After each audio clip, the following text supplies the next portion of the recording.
એને ધીંગાણું ન ખપે. તમે આ વાતનો શાંતિથી ઉકેલ લાવવા પ્રયત્ન કરશો તો બંને માટે આવકારદાયક લીખાશે. કંચનરાય, તમારી ચાલ હું બરાબર સમજુ છું. મારી ચાલ પણ રાજકારણમાં ડૂબે છે. તમારી દીકરીઓને મારી સાથે દિલ્હી મોકલવાની વ્યવસ્થા કરો. અહેમદ ખાન, આ તમારો દુર્ભાગ્ય. ના, આ મારો હુકમ છે અને હું બીજું કંઈ પણ કહું તે પહેલા મારા હુકમને તાબે થાઓ.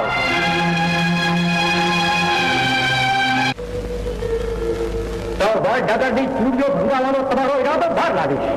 તમારા આ ખોબા જેવડા ગામને જલાવીને ખાસ કરી નાખી. માત્ર 3 દિવસની મહેનત આપું છું કંચનરાયજી.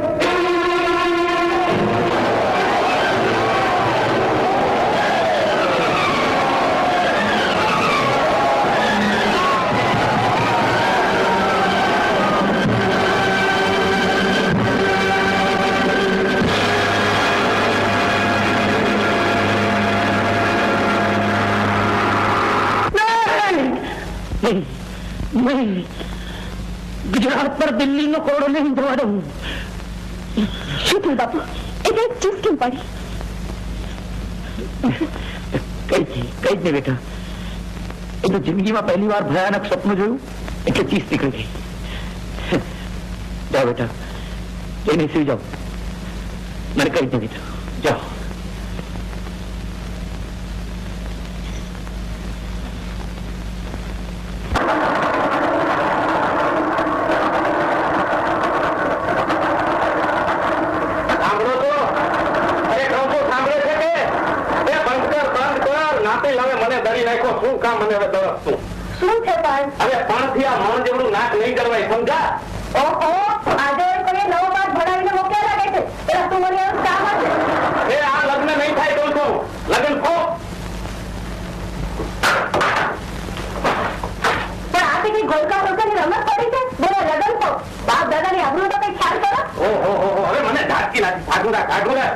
મારા બાપ દાદાની આબરૂની મારા કરતા બીજાને વધારે પડી. ના ના, નાતી લે એમ કે ઘરમાં તમે એમ કહો. આ તમારા બેઉની હકમાં મારા બાપ દાદા દળાઈ જાય. આખું ઘાતક આ છોકરો લઈ જાય. હવે તો મોવડી મંડળે પણ સાફ સાફ જણાવી દીધું છે કે જો તમારા કનૈયા કુંવરની જાન કંચનરાયના આંગણે ઉભી રહેશે ને તો આપણને પણ નાતદાર મૂકશે. નાતનો ઘોડો એટલો નાનો નથી કે 5 વ્યક્તિઓના વિરોધથી 2 ધડકમ કુટુંબો નાતદાર મુકાય. પણ તમે શું વજહ એ કહો ને? હું શું વધુ એ તો કહી દીધું કે આપણે આ લગ્ન ખો. તમારામાં તો મીઠું ગયું નથી. જો હું તમને કહી દઉં છું કે હવે જો અભ્યાસ બેઠા છો ને તો અરે હું કહું છું કે સમય વર્તે સાવધાન કરવામાં સાર છે. એ સમય વર્તે સાવધાન તારું ચોરીમાં થશે. ત્યાં સુધી તમારું ઘરની બહાર જવાનું બંધ. મારું બેટું આ નવું મારા ઘરમાં હું જ નજર કર. તમે એને જાહેર છો. જો તને કહી દઉં કે હું તો ઘોડે ચડીને દુઃખી થયો. હવે મારા દીકરાને ઘોડે ચડાવીને મારે દુઃખી નથી કરવો. હું જાઉં છું ઘરમાં, તું ખવડાવીને આવજે.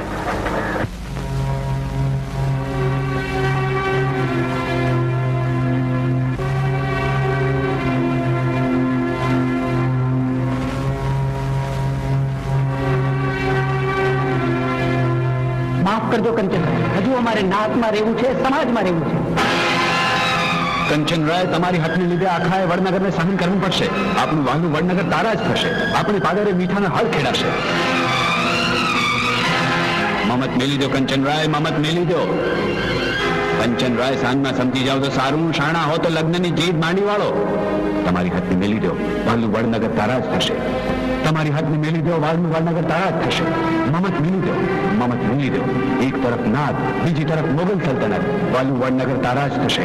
તમારી હાથને મેલી દો, વાલું વડનગર તારા જ થશે. મમત મેલી દો, મમત મેલી દો.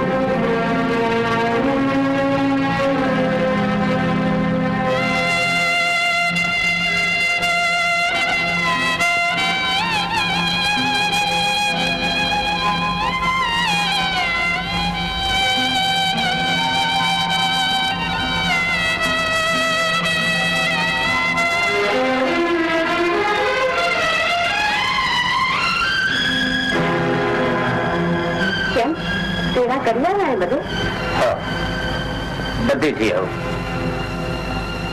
નાગરી નાતે પૂરેપૂરી ઓળખી લીધો. મને જોઈને નાતી લેવા ઘરના કમાડવાથી દીધા. એને સ્વજન માન્યા હતા, એને મનના કમાડવાથી દીધા. નાગરી નાતે આપણે બહિષ્કાર કર્યો છે. હું તમને પહેલેથી કહેતી હતી દીકરીની જાતને આટલી બધી ન ચડાવો. તમે ન માન્યા, હવે શું થશે? તમે લગ્નની તૈયારી કરો. મને શંકરની વિવેક બુદ્ધિમાં પૂર્ણ શ્રદ્ધા છે.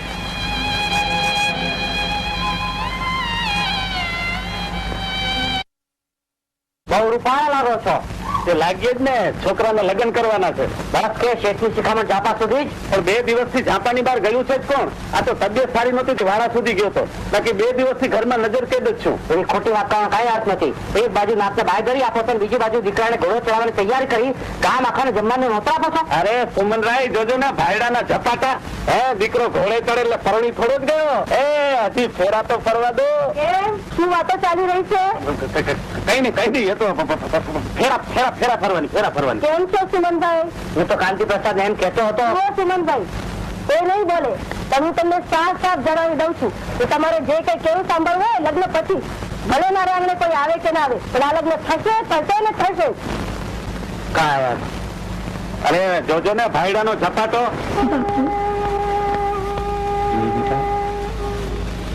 તારાને તૈયાર કરી? હા, હું તાનાને તૈયાર કરતી હતી. પણ તમે નાહકની ચિંતા કરો છો. દિલ્હીવાળા હથિયારથી હાર નહીં આપી શકે, અને વિધિએ લખેલા લેખમાં કોઈ મેઘ નહીં મારી શકે. જાણું છું બેટા, બધું જ જાણું છું. પણ એક વાર આ પ્રસંગ ઉકલી જાય તો ફરજમાંથી મુક્ત થઈ જાઓ. બાપુ, બધા સારા માના થશે. જિંદગીમાં તમે કોઈનું અહિત નથી કર્યું.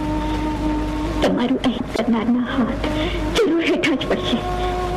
બાપુ, તમે તૈયાર થઈ જાઓ. અવસર તમારી રાહ જુએ છે. જાઓ બાપુ, જાઓ.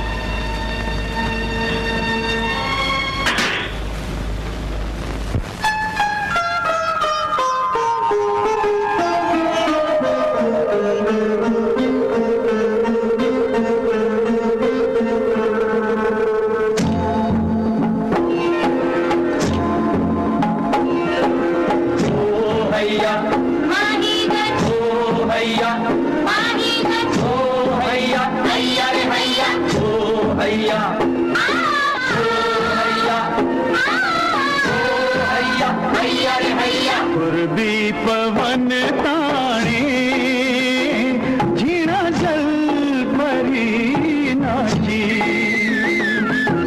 पूर्वी पवन ताणे झीणा जल भरी नाची,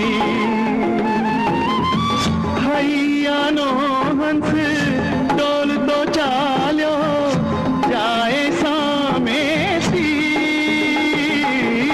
पूर्वी पवन ताणे झीणा जल भरी नाची, पूर्वी पवन ताणे झीणा जल भरी नाची।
સુવાને વાદળની જેમ ખૂંદવા સાગર થા